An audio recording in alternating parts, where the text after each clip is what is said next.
week 4, Lawrence Points Championship. My lovely assistant Sonia helping me out. This is where Lawrence Points really separates itself from what we're currently doing and becomes way better and way more fun going into rivalry week. Because while there's 6 or 7 teams that kind of have a shot maybe now in the current system, with Lawrence Points, every one of these games this weekend matters. Starting on Thanksgiving with Mississippi State. That's probably a play-in for Mississippi. Teams that are kind of on the edge, the 16 through 10 seeds are all in danger of getting knocked out. So every game is really crucial and would really add meaning to all this week's games. And, you know, of course, the big one is Ohio State and Michigan. That'll probably be, well, I don't know. It's going to be interesting to see where the points land them, but certainly whoever wins that game will be in great shape for seeding. And remember, Lawrence Points, the home teams, the higher seeds get the home fields until the finals. So it's huge. Seeding is huge, which makes every game hyper meaningful and interesting. So without further ado, let's go to the countdown. 16 with 25 Lawrence Points, North Carolina barely hanging on to the top 16. That loss to Georgia Tech really put them in danger. But they'll be playing NC State this week and be able to maybe safe up their space a little bit. Okay, 15 seed. Florida State, their first appearance in the Lawrence Point bracket. Florida State with 25 Lawrence Points also. Of course, they get the tiebreaker over North Carolina since North Carolina is just coming off a loss. But it'll be interesting. It's been a while since Florida State was too relevant. They used to be, of course, a regular back in the Bobby Bowden days. But it'll be interesting to see if they can hold on. Florida's not worth as many points this year in their rivalry game, but we'll see. 14 seed. Oh, Utah still hanging in despite having 3 losses. That loss to Oregon really put them in danger of falling out. They have 26 Lawrence Points.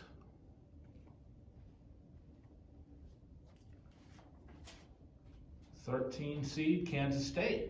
Now they'll be playing Kansas this weekend to try to jump up their Lawrence Points. It's really tight down here down the bottom. They also have 26 Lawrence Points, but of course with Utah losing their last game, Kansas State gets the tiebreaker. Let's go to the 12 seed. Notre Dame slowly creeping up. Notre Dame also 3 losses, but they've had a good stretch here of wins. They have a huge game coming up with Southern Cal, which would be super meaningful as both teams are in the bracket. They're both worth a lot of points and would be huge for seeding. And of course, that's always a great game, even when it doesn't matter so much. All right, let's go to the 11 seed. Oregon hanging in, helped for that they held on to that game against Utah. The poor Utah quarterback really struggled down the stretch. Oregon has 32 Lawrence Points, and they have a very meaningful game with Oregon State that's worth 6 or 7 Lawrence Points, which is huge in terms of seeding. And Oregon State, maybe with a win, could backdoor the playoff, so that game would be really huge. Okay, 10 seed. LSU, probably lower than the committee's going to have them in my thing, but not maybe by too far. 35 Lawrence Points. They're right in the, if they can knock off Georgia in the conference championship. Of course, don't fall asleep because you never know. Texas A&M can save their wretched season by knocking off LSU.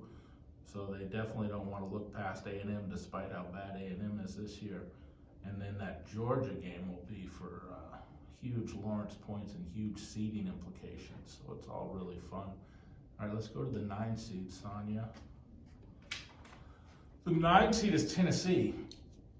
Tennessee had a really ugly loss to South Carolina where they just couldn't stop Spencer Rattler, who looked like all the hype finally lived up to all the hype he got when he was a kid at Oklahoma. Now, Lawrence Point Systems, and you know, this is true for any playoff, it doesn't have a it's a team effort, and so they lost their quarterback at the end of that game, which is devastating for their prospects. I don't know who the next kid is because I don't follow it that closely, but like all playoffs, they don't. It's a team effort, and they still maintain their Lawrence points despite really being hurt by that injury and coming off a really tough loss, and all sorts of rumors swirling around that loss about locker room division. Who knows if that's true or not? Maybe time will tell. All right, let's see who they're playing. Who's the 8 seed? Oh, it's Alabama right now. That's a rematch. That would be a revenge game for Alabama. Tennessee might be in really big trouble in this matchup. But of course, this won't probably be the final matchup because all these games matter so much that the seeding is going to change almost with every result, which makes it so fun and makes every game matter in such a critical way. But right now, with 37 points, Alabama's in the 8 seed. That Auburn game, I think, is only worth about 4 points this year because Auburn's down a little. But you don't want to lose that if you're Alabama and really have your seeding slide. And of course, in these rivalry games, you can kind of throw out the records. All right, so let's see. Who's the 7 seed, Sonia? Ooh, there's an attractive matchup. USC keeps bouncing around this 10-7 bracket all 4 weeks. Now they're up to the 7 with 38 Lawrence points. And that Notre Dame game is going to just be huge to see if they can really jump up into the top tier with a win over Notre Dame.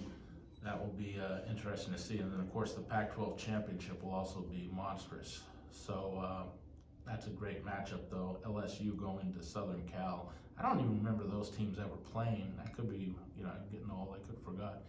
But that's a really exciting matchup. 6 seed, Penn State with 39 Lawrence points. Now there's an example of a team. They have 2 losses, but they're both 2 unbeaten teams. So that's 0 subtracted Lawrence points. And that's why their number is so high, because their losses, they probably have the best losses of any one of these teams because they've only lost to unbeaten teams. And that's why Penn State is nice and high. That's a really attractive matchup there with Oregon in the first round. I would like to see that in Happy Valley. And also this week's game against Michigan State for Penn State is crucial in terms of keeping their relatively high seed. All right, who's the 5 seed, Sonia? That's a rematch right there. Now Notre Dame gave it to Clemson. But now they'd be in a revenge spot against Clemson, and Clemson would be at home. That would be a really tough chore for Notre Dame to go in there against a definitely focused and angry Clemson team in the 5 seed with 40 points. Okay, who's the 4 seed, Tanya? It remains Michigan. Michigan, of course, has that monster game against Ohio State, which is going to really impact the top of the bracket seeding. They have Kansas State here as of now. Kansas State, of course, is kind of right on the edge because 25 is the line, and they have 26 points. They won't get, so they play Kansas. That might give them a hope of staying in the bracket. But as of now, they're going to Michigan, which would be very tough. All right, let's see who the 3 seed is. The 3 seed remains TCU, who pulled out another miracle comeback win to maintain their top 4 seeding.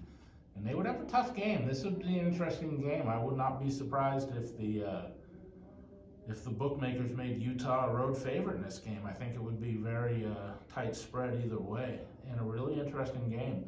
But TCU just keeps finding a way, and people put them down because they're kind of not considered one of these high-powered programs in the same way as Alabama or Georgia is or Ohio State. But they just keep getting it done. And in Lawrence points, doesn't matter how much you win by, you just got to keep winning, and that's the beauty of it. And I would really be curious in that first round matchup of Utah and TCU who would come out on top, because TCU does have a little bit of a feel like they're on borrowed time. But credit to them for being such a tough, resilient team. Okay, 2 seed. Oh, Georgia has fallen to the 2 seed despite winning, I think it was Mississippi State they beat this weekend. I can't even remember. But Georgia and the 2 seed would get Florida State at home in this week's bracket. And Georgia, to me, does look like the strongest team, the most balanced team. But my opinion does not matter because Lawrence Points don't allow opinions. It's all about the beauty of the points. There's no corrupting it. There's no opinions allowed. And while it is very similar to what the committee will come up with, there's no need to have to have meetings, endless meetings, talking about the schedules and whatever. It's very simple, and you cannot corrupt it because it is what it is. So we know who the number 1 is again. This was the number 1 the first 2 weeks of Lawrence Points, Ohio State. Now they have only 1 more point than Georgia. So they'll maintain, if they beat Michigan, they'll maintain the 1 seed because that Michigan game will be a lot more points than Georgia facing Georgia Tech. But of course, with the conference championships following, there's still a lot of football to be played.